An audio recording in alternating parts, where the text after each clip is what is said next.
That's right, Jake. I'm here live on the floor of Worthen Arena as Ball State women's volleyball, in the midst of that 9-game win streak that you were just talking about. They started out the year 2-8, but are now 11-8 on the season. And that is thanks a lot to the play of Anaya Kennedy, the 3-time MAC West Offensive Player of the Week. With all of this recognition and success, the future of Ball State esports will be cultivated right here at the bottom of Robert Bell in the Ball State Esports Lab.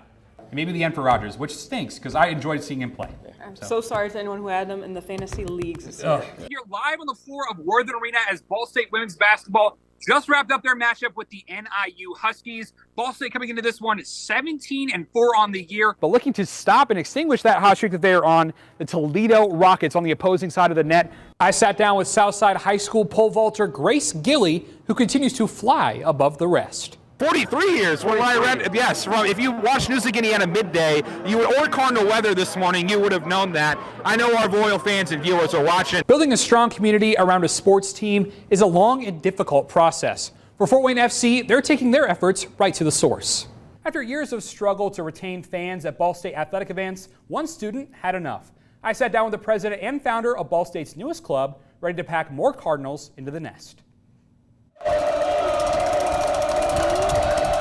That atmosphere was once a rarity at Ball State athletic events, but now a aura isn't hard to come by. This is all thanks to an idea just over a year ago by then freshman Ben Carr. I had started coming to some football games, started coming to some basketball games, and I kind of noticed there was kind of a lacking in the student section. There weren't a whole lot of people showing up to games. That was something Carr just wouldn't stand for, and the idea of an official student section partnered with athletics was born. But the then freshman didn't shy away from the ensuing, well, chaos in the way of making his dream a reality. But when I had the idea on it, in freshman year, I was like, I don't want to sit on this and maybe say, I'm going to wait till my junior or senior year to put this into fruition. I'm just going to go for it now. And that dream did become reality when the newly branded Cardinal Chaos student section made its debut this school year.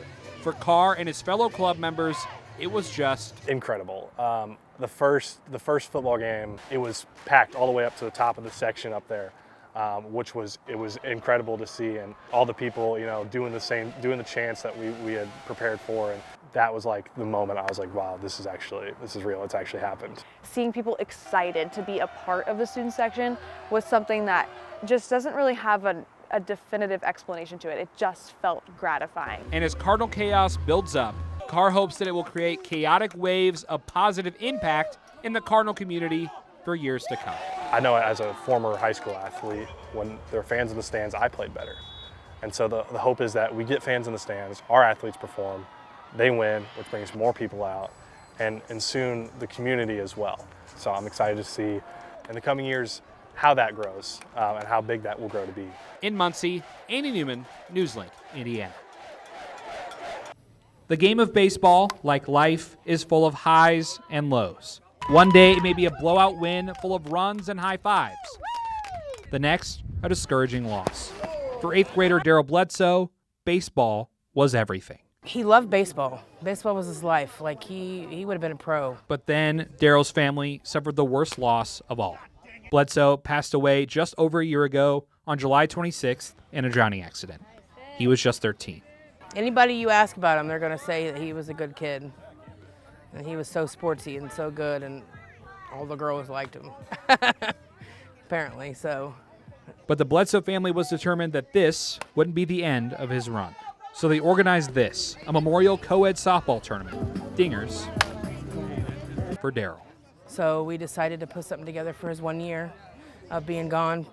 And we did softball because he loved anything that had to do with baseball, softball. And the proceeds of this event are being tossed over to the Jay County Baseball Club, a program partnered with Daryl's former team. But for his brother Damari and Aunt Krista, it means more. I don't really care about the money, it's just the memories. Sometimes we fought, sometimes we argued, normal sibling stuff. But usually we hung out, had a good time. We're all out here to celebrate his life and, have fun and smile. It's not about people being ugly today or anything, it's just about having fun. And for Grandma Ruth, how her community has rallied together and come to support Daryl and the tournament has been unreal. I mean, the communities in Jay County are just amazing. They've always pulled together. It makes me feel good for people to come together like this, It really touches my heart but at the same time, I'm sad because he's not here. But with each dinger, the Bledsoe family feels like he might just be there, ready to take the mound. Every time I see a butterfly, I'm like, there he is, you know. I do feel like he's around. Daryl always and forever will be in our heart. I'm sure he's up there trying to catch some balls up in heaven, so he's definitely here with all of us. And to see a lot of his friends out here and so many people supporting this cause, it really warms my heart. He can run so fast and he can hit really good. God has a plan for everybody. He's always going to be in our hearts. In Jay County, Andy Newman, Newslink, Indiana. A cornerstone of Ball State athletics has finally received a much-needed makeover. Over the years, we've had some wear and tear on Charlie. He's seen some better days. The Alumni Association generously provided some funds to give Charlie the makeover that he needs. And now the bird that you will see today is generously gifted from the Alumni Association. That gift has helped the local legend shed his feathers for just the 5th time in the past 53 years of his existence. And this new appearance signifies a change in more than just Ball State's favorite bird, as new athletic director Jeff Mitchell takes flight in his first year on the job. We are creating our own momentum in many ways, and so as a symbolic gesture, can Charlie Cardinal be that with his new wardrobe? Absolutely. And so we're excited about the energy that he brings to our game day atmosphere and all of our sporting events. But a change to a fixture like Charlie can ruffle a few feathers. Thankfully, Mitchell and Mulaney feel reactions have been positive. I think people have liked it. You know, there's no shortage of people wanting to run up to him and take pictures and give him high fives and pounds. And so I think we're very pleased with what we've got. We love Charlie. Charlie is one of the greatest things about this department, about this university. So we really wanted to embrace him and give him the look that really gives him the proper, recognition inside what he gives. So, he get the weights this off season. And students are chirping at the same tone. I honestly prefer the new look. I think he looks more menacing and more like he's ready to win a game. As Charlie finally spreads his new wings, Mulaney expects the look to stay perched. Charlie is a staple. He is our rock.